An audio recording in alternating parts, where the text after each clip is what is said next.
have officially pressed submit in the past week. I've transitioned out of the Army and I started a new job on Monday, so it was a big week. Yeah, that's what's going on in my life. I think if I had to give any advice through all this, is to just manage your calendar well, and also to review your apps.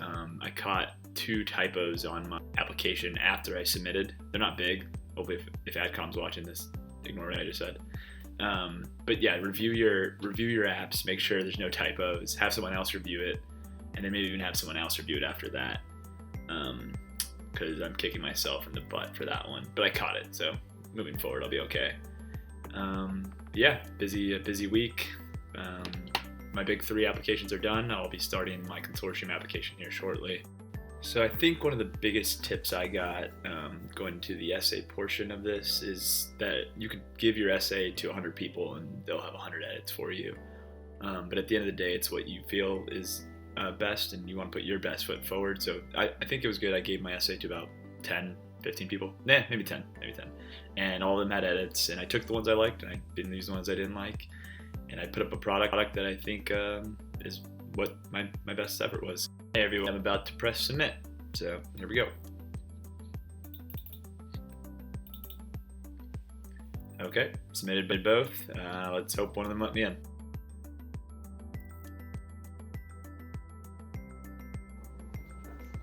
Hey everyone, so I believe the last time we spoke I said that I had a GRE test coming up, which test day, I walked in there, I was like, this is my last time taking the GRE test. I'm not ever going to have to sit through 4 hours of this ever again.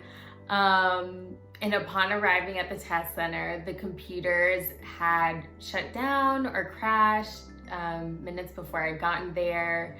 There were already about 20 other individuals waiting for their test to begin. This is of course in the midst of COVID, where we're supposed to be social distancing, and we just have a bunch of individuals crammed into one room. So needless to say, I'll be completely transparent. The test did not go as I would have wanted, and I certainly think that I let my nerves get the best of me in that moment. Specifically, how I'm reframing my study habits moving forward. So I had a heart-to-heart with myself and said, Elise, well, you still have to take the test again. So how do you want this experience to play out for you? And so I had been doing a lot of studying by myself, and I recently joined a program called Sherpa Prep, which is a small classroom style learning framework.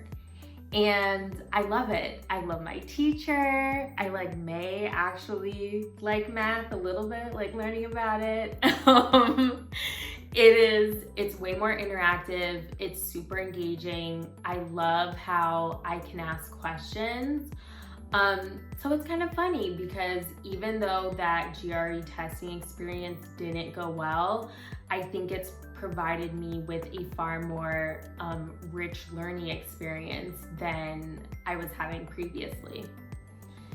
In terms of how to proceed from this point forward, one saying that comes to mind that I think continues to ring true for me is that life is 10% of what happens and 90% of how you react to it.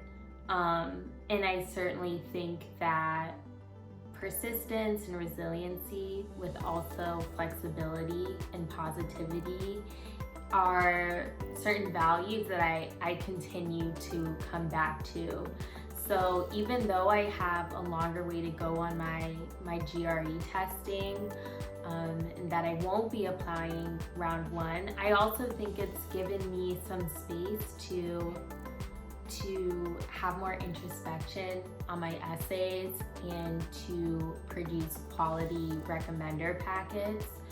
So, I think life always brings about challenges, and it's really the way you approach them and the value that you can see in them to improve or to pivot or to reframe your circumstances is, I believe, hopefully what's going to provide success in the end.